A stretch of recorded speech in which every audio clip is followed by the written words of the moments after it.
ये कहानी उस शख्सियत की है जो दुनिया के सबसे शक्तिशाली नेताओं में से एक है। ये कहानी उस राजनेता की है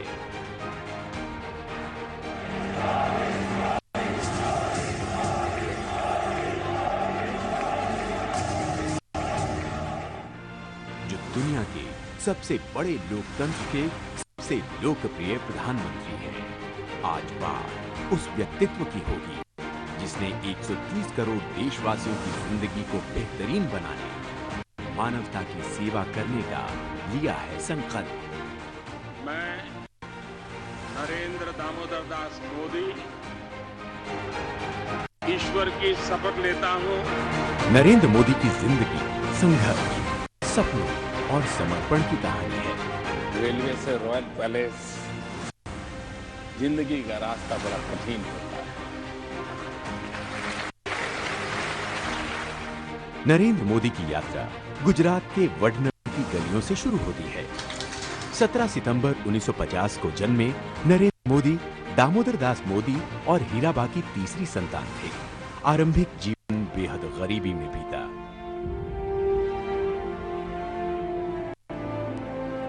माता जी है 90 साल से भी ज्यादा उम्र है। जब हम छोटे थे तो हमारा गुजारा करने के लिए वे अड़ोस पड़ोस के घरों में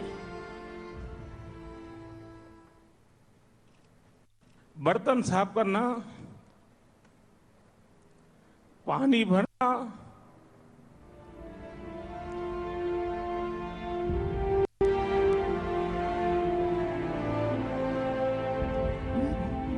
मजदूरी करना। आप कल्पना कर सकते हैं कि मां ने अपने बच्चों को बड़ा करने के लिए कितना कष्ट उठाया।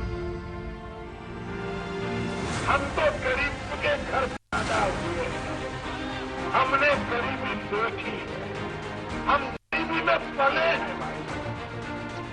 वे तो सोने का चमच लेकर के पैदा हुए हैं, हम चाय बेचते बेचते आपके पास। नरेंद्र मोदी स्कूल के बाद स्थानीय रेलवे स्टेशन पर बने पिता की चाय की दुकान में हाथ मिलाते थे। लोकतंत्र में अगर जनता जनार्दन जो ईश्वर का रूप फैसला कर ले, फिर चाय बेचने वाला उनका प्रतिनिधि बन करके रॉयल पैलेस में हाथ मिला सकता है। वे लीग से हटकर चलना चाहते थे और समाज में एक परिवर्तन देखना चाहते थे। समाज और व्यवस्था के हाशिए पर पड़े लोगों के दुख दर्द को खत्म करना चाहते थे। स्वामी विवेकानंद के कार्यों का गहन अध्ययन नरेंद्र मोदी को आध्यात्म की यात्रा की ओर ले गया और उन्होंने भारत को जगत गुरु बनाने के स्वामी विवेकानंद के सपनों को पूरा करने के लिए अपने मिशन की नींव रखी। अगर कोई एक शब्द है जो नरेंद्र मोदी के जीवन का चरित्र चित्रण कर सकता है, वो है सेवा। आखिरकार सरकार किसके लिए? मैं स्पष्ट मानता हूं कि सरकार वो हो जो गरीबों के लिए सोचे, सरकार वो हो जो गरीबों को सुने, सरकार वो हो जो गरीबों के लिए जिए। सिर्फ 17 साल की उम्र में नरेंद्र ने घर छोड़ने और देश भ्रमण का फैसला किया। कभी हिमालय को अपना आसरा बनाया तो कभी आश्रमों में सेवा की। खुद को राष्ट्र सेवा के लिए समर्पित करने के मकसद से वो राष्ट्रीय स्वयंसेवक संघ के साथ जुड़ गए।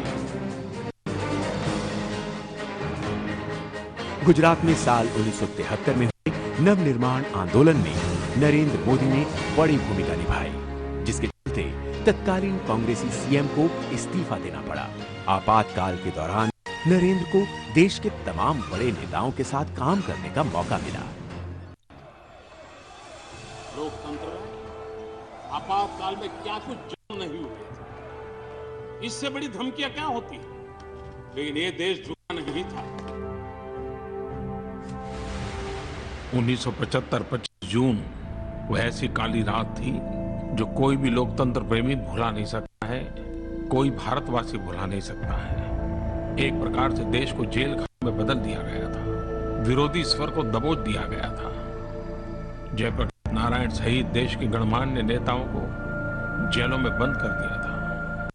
न्याय व्यवस्था भी आपातकाल के उन भयावह रूप की छाया से बच नहीं पाई थी। अखबारों को तो पूरी तरह बेकार कर दिया गया था।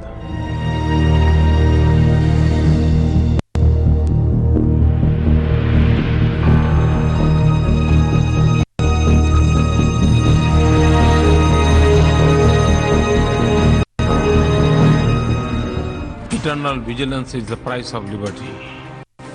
लोकतंत्र के प्रति नित्य जागरूकता जरूरी होती है और इसलिए लोकतंत्र को आघात करने वाली बातों को भी स्मरण करना होता है और लोकतंत्र की अच्छी बातों की दिशा में आगे बढ़ना होता है।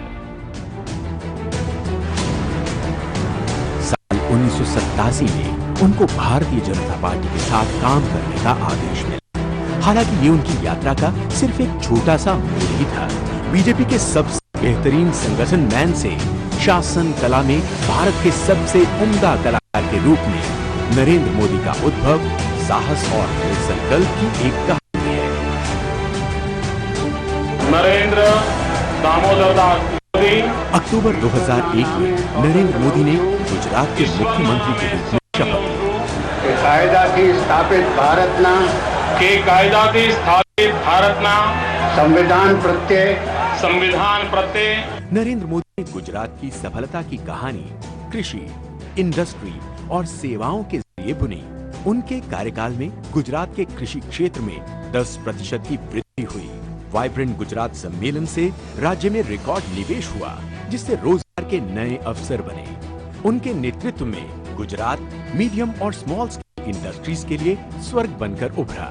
भूकंप से तबाह कच्छ में पुनर्निर्माण का उदाहरण तो अंतर्राष्ट्रीय स्तर पर आज भी दिया जाता है। साल 2001 से साल 2014 के बीच नरेंद्र मोदी न सिर्फ पूरे देश में सबसे बेहतरीन प्रशासक और मुख्यमंत्री के तौर पर सराहे गए, बल्कि एक विकास पुरुष के तौर पर स्थापित भी हुए।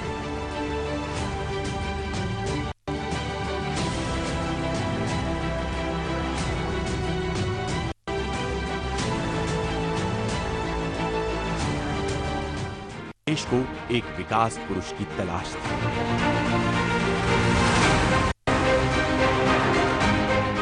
तलाश उस प्रशासक की थी जो भ्रष्टाचार पर प्रहार करे, अलगाववाद और आतंकवाद से मुक्ति दिलाए।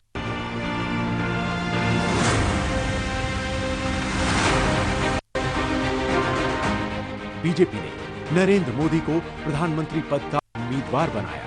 विकास का गुजरात मॉडल पूरे देश के सामने।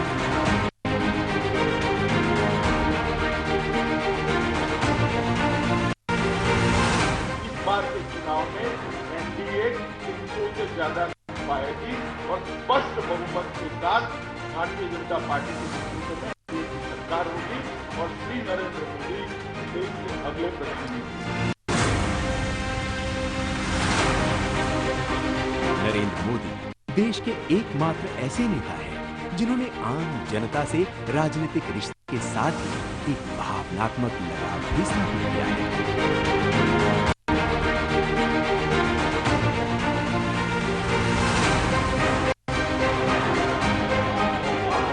साल 2014 के चुनावी नतीजे इस बात की तस्दीक करते हैं। नतीजों ने न सिर्फ नरेंद्र मोदी को देश के सबसे लोकप्रिय नेता के तौर पर स्थापित किया, बल्कि इसके चलते 3 दशकों बाद केंद्र में पहली बार किसी अकेली पार्टी को पूर्ण बहुमत मिला, और वो भी गैर कांग्रेसी।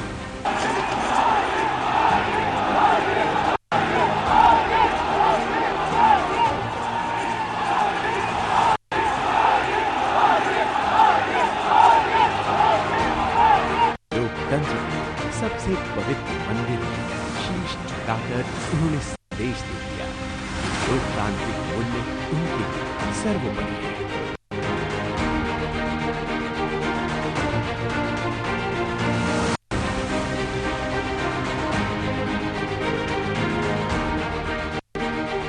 मेरा मूलतः सिद्धांत जो रहा है वो ये है कि हम समाज में जो भी शक्ति है उसको और अधिक अवसर कैसे दें।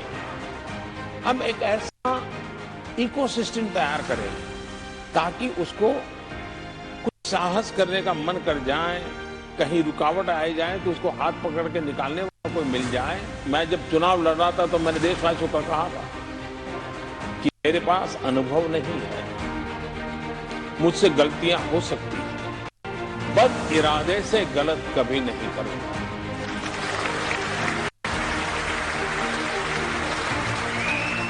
मैक्सिमम गवर्नेंस, मिनिमम गवर्नमेंट में भरोसा करने वाले नरेंद्र मोदी ने सबका साथ, सबका विकास और सबके विश्वास को अपने प्रशासन का आधार बनाया। एक तरफ राजनीतिक पंडित प्रधानमंत्री नरेंद्र मोदी को मिले विराट जनादेश की समीक्षा भी पूरी नहीं कर पाए थे, वहीं दूसरी तरफ पीएम मोदी के दिमाग में कुछ और चल रहा था।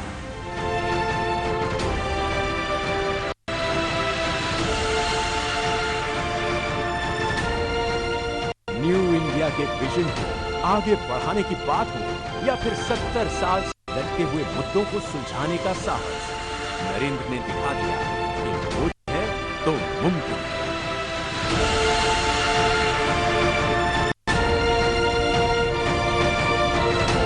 डेमोक्रेसी और डेमोग्राफी को डिविडेंड मानने वाले नरेंद्र मोदी ने दिखा दिया कि मजबूत इरादा और सही दिशा हो तो विकास की स्पीड और स्केल भी कई गुना बढ़ जाते हैं।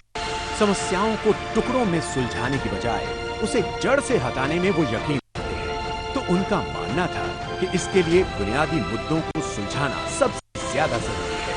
और सबसे बड़ी बात ये कि जन भागीदारी को उन्होंने अपनी नीतियों, रणनीतियों का आधार बनाया। विकास को सरकारी सोच और व्यवस्था से बाहर निकालकर एक जन आंदोलन बना दिया।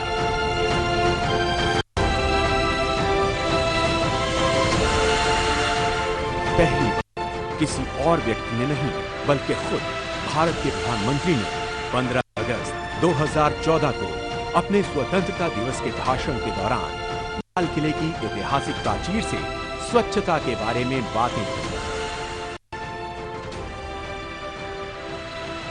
अगर हम सपने लेकर के चलते हैं तो सपने पूरे भी होते हैं।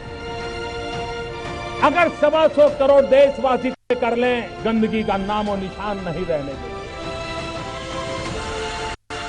स्वच्छ भारत का एक अभियान हम सबको मिलकर के करना है।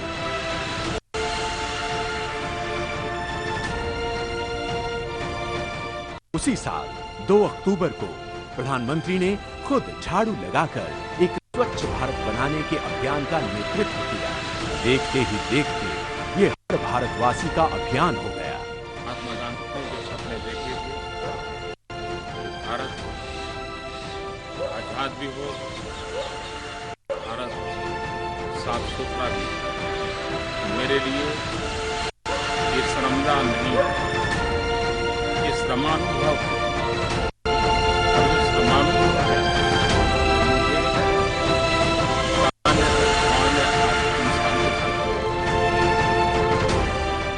मोदी ने सिर्फ भारत को खुले में शौच से मुक्त कराने का आह्वान ही नहीं किया, बल्कि देश के गरीबों को सम्मान के साथ वो बुनियादी सुविधाएं दें, इसकी व्यवस्था भी की। पहली बार देश के सफाई कर्मियों को ये महसूस हुआ कि वो देश में आ रहे अहम बदलाव का बड़ा हिस्सा है।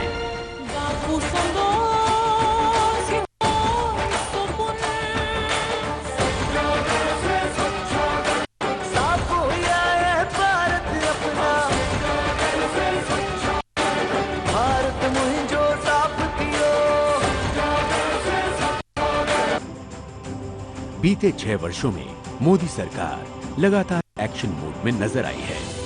24 घंटे 7 दिन की कार्य संस्कृति और एक hard task master PM Modi ने दिखा दिया। ईमानदारी से कोशिश की जाए तो मौजूदा व्यवस्थाओं के जरिए ही बड़े लक्ष्य हासिल किए जा सकते हैं। मेरी सरकार का एक ही धर्म है, इंडिया फर्स्ट। मेरी सरकार का एक ही धर्म है, भारत का संविधान मेरी सरकार की एक ही भक्ति है, भारत भक्ति। मेरी सरकार की एक ही पूजा है, 125 करोड़ देशवासियों का कल्याण। मेरी सरकार की एक ही कार्यशैली है, सबका साथ सबका विकास। और इसलिए हम संविधान को लेकर के, संविधान की सीमा में रह करके देश को आगे बढ़ाना चाहते हैं।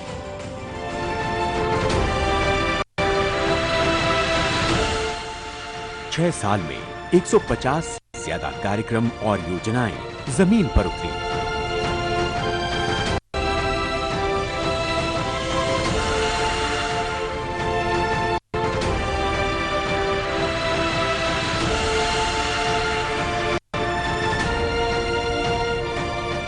हमारे लिए रिफॉर्म का मतलब है रिफॉर्म नीति आधारित हो, टुकड़ों में नहीं हो, होलिस्टिक हो और एक रिफॉर्म दूसरे रिफॉर्म का आधार बने, नए रिफॉर्म का मार्ग बना। और ऐसा भी नहीं है एक बार रिफॉर्म करके रुक गए, ये निरंतर सतत चलने वाली प्रक्रिया है। साल 2019 के आम चुनाव में नरेंद्र मोदी के नेतृत्व में बीजेपी और एनडीए को पहले से भी बड़ी जीत मिली। इसकी सबसे बड़ी वजह बनी सबका साथ, सबका विकास और सबका विश्वास का मंत्र।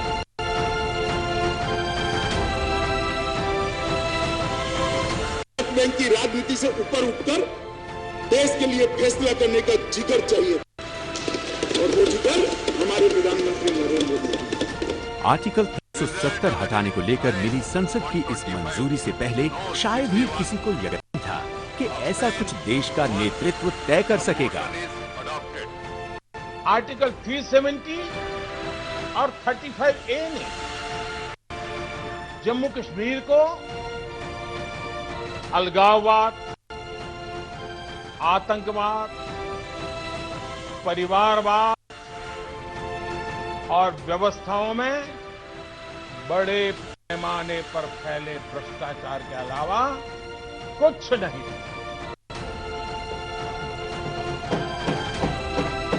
लेकिन जिस तरह अपने दूसरे कार्यकाल के इस सबसे बड़े फैसले को मोदी सरकार ने मंजूर किया और तमाम आशंकाओं को खारिज किया, उसके बाद हर कोई यही कह रहा है कि मोदी है तो मुमकिन है।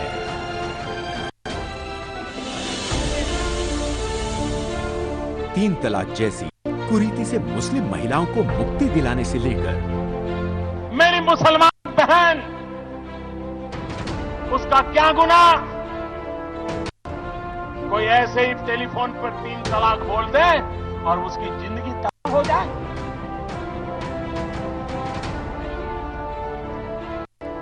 क्या मुसलमान बेटियों के हकों की रक्षा होनी चाहिए कि नहीं होनी चाहिए? क्या मुसलमान माताओं बहनों को रक्षा मिलनी चाहिए कि नहीं मिलनी चाहिए? क्या मुसलमान बहनों को समानता का अधिकार मिलना चाहिए कि नहीं मिलना चाहिए?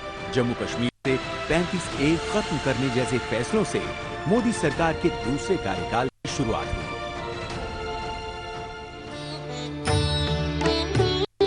राम काज किनु बिनु मोहि कहां बिसरा।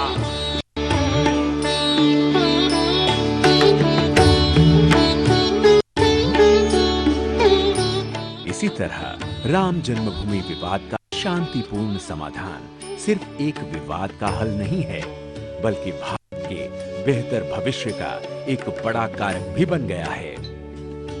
ये मंदिर करोड़ों करोड़ लोगों की सामूहिक संकल्प शक्ति का भी प्रतीक बनेगा। ये मंदिर आने वाली पीढ़ियों को आस्था, श्रद्धा और संकल्प की प्रेरणा देता रहेगा। आतंकवाद पर करारा प्रहार हो या फिर नक्सलवाद की नकेल कसने की बात, बीते 6 सालों में इस मोर्चे पर पिछले 3-4 दशक से भी ज्यादा काम हुआ। इतना ही नहीं, सीमा पार कर आतंकी ठिकानों पर सर्जिकल स्ट्राइक और एयर स्ट्राइक के जरिए भारत ने ये संदेश दिया था कि आतंक को किसी भी सूरत में बर्दाश्त नहीं किया जाएगा। जब कोई टेररिज्म एक्सपोर्ट करने का उद्योग बना करके बैठा हो, मेरे देश के निर्दोष नागरिकों को मौत के घाट उतार दिया जाता हो,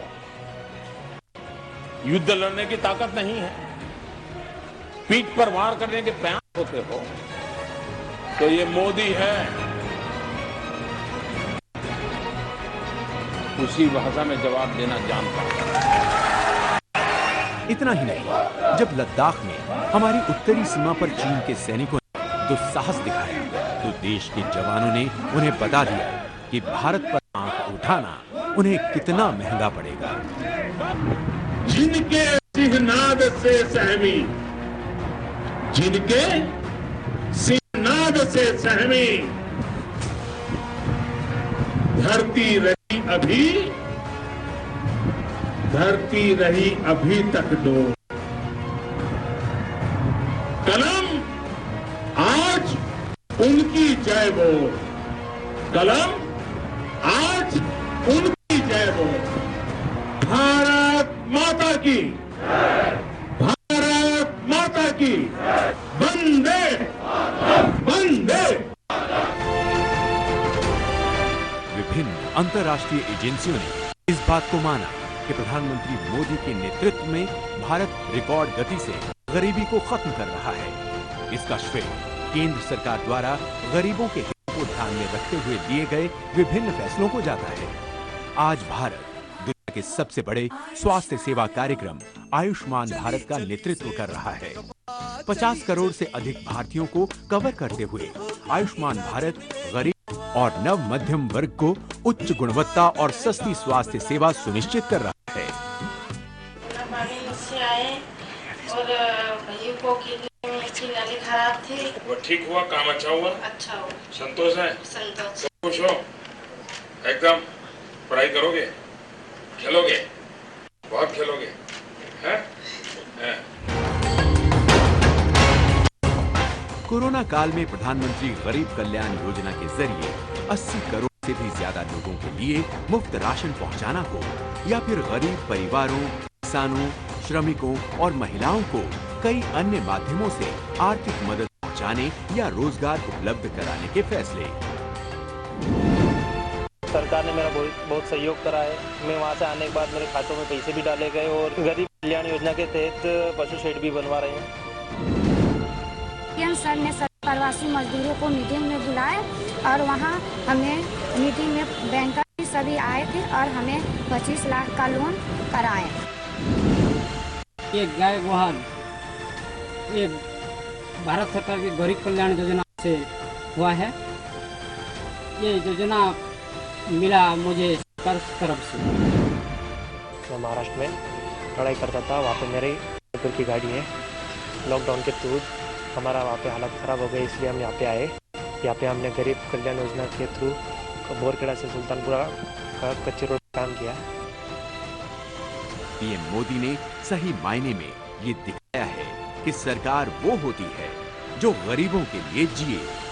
देश और हर एक नागरिक को आत्मनिर्भर बनाने के नरेंद्र मोदी के मकसद को इन फैसलों से बड़ी मदद मिल रही है। आत्मनिर्भर भारत, ये सपना संकल्प में परिवर्तित देख रहे हैं। आत्मनिर्भर भारत ये एक प्रकार से शब्द नहीं, ये आज 130 करोड़ देशवासियों के लिए मंत्र बन गया है।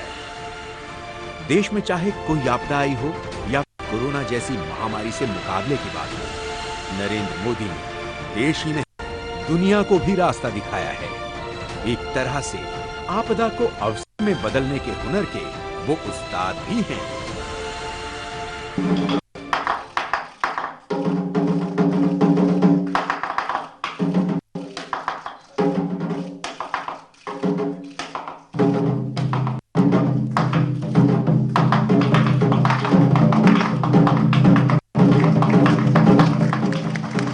नरेंद्र मोदी की विदेश नीति की पहल ने दुनिया के सबसे बड़े लोकतंत्र की वास्तविक क्षमता और भूमिका को महसूस किया है। अंतर्राष्ट्रीय योग दिवस मनाने के नरेंद्र मोदी के आग्रह को संयुक्त राष्ट्र में जितना जबरदस्त समर्थन मिला, वो बीते कई वर्षों में किसी प्रस्ताव को नहीं मिला था। आज विश्व मंच पर भारत की बात सुनी जाती है। इस विषय में भारत क्या सोचेगा, ये आज दुनिया को पहले सोचना पड़ता है। नरेंद्र मोदी को सऊदी अरब के सर्वोच्च नागरिक सम्मान किंग अब्दुल अजीज सैद से सम्मानित किया गया। उनको रूस के शीर्ष सम्मान फिलिस्तीन के grand collar of the state of फिलिस्तीन सम्मान, अफगानिस्तान के अमीर अमानुल्लाह खान अवार्ड, यूएई के जायद मेडल और मालदीव के निशान सुदीन सम्मान से सम्मानित किया गया है। 2018 में प्रधानमंत्री मोदी को शांति और विकास में उनके योगदान के लिए प्रतिष्ठित सियोल शांति पुरस्कार दिया है।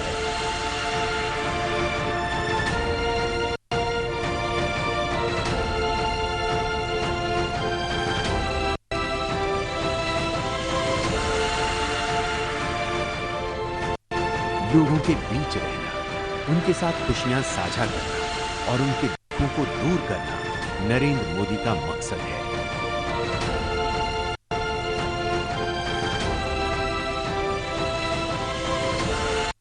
नरेंद्र मोदी लोगों के नेता हैं। चावल भी खाते हैं? चलो चावल मैं खाता हूँ। ऐसा करोगे आप लोग? ऐसा करो।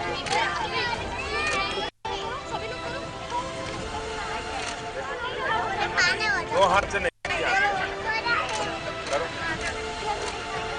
और वो आम जन की समस्याओं को हल करने और उनके जीवन स्तर में सुधार करने के लिए समर्पित।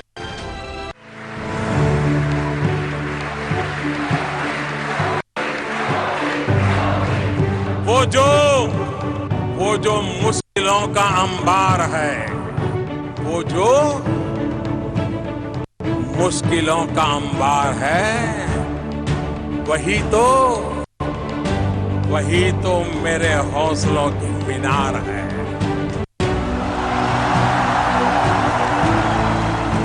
वही तो मेरे हौसलों की मीनार है।